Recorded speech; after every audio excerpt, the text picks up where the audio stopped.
A new survey from KPMG shows America's top executives are focused on making their supply chain stronger. 89% of CEOs say tariffs will significantly impact their business over the next 3 years, and 86% plan to raise prices to offset those costs. Joining us right now to break down the survey is KPMG U.S. Chair and CEO Tim Walsh. And Tim, thanks for coming in today to be with us in studio. It's good to see you. Great to be here, Becky. I can't say this surprises me that supply chain is still the top issue. Maybe what's surprising is the number of them that say they're going to continue to raise prices, because the market seems to have written off inflation at this point, thinking it's not a really big deal. Your survey says otherwise. Yeah, it's really interesting, Becky. The survey results really mirror the conversations I'm having with CEOs right now, and it certainly is around tariffs and the results to the supply chain and how to maneuver through that. But there are a number of really challenging issues in the business dynamic right now. Also, investments in AI and the return on investment and the pressure that CEOs have around that, and also cyber risk. But as it relates to tariffs, CEOs are managing that supply chain, dealing with suppliers. They're also moving immediately to cost takeout to the extent that they can.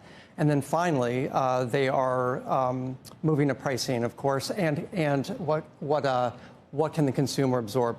I think that's the key, that they've been trying to do everything else first, and raising prices is their last lever that they're going to pull. If you had to take a stab at whether inflation is going to exceed like 2.5%, 3%, based on what you're hearing from these CEOs, what's your answer? Oh, my goodness. That would be a really difficult hypothetical. And we have a lot of economists focused on it. What I will say is that it is extremely common for CEOs to be focused right now on pricing.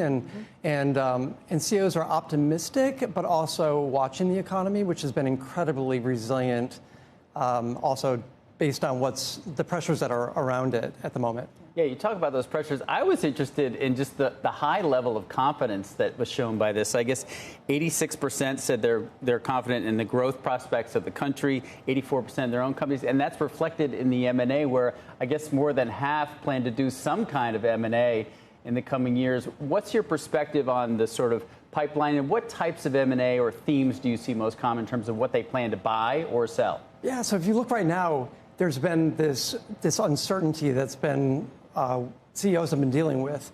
And over time, certainly what I'm seeing is that CEOs are becoming more confident with this dynamic of just constant uncertainty, to be quite honest, and getting on with the plans that they had before some of the disruptions that have hit the market. And so at the moment, we are certainly seeing M&A pick up, and it tends to be at the larger scale of transaction as opposed to the middle market.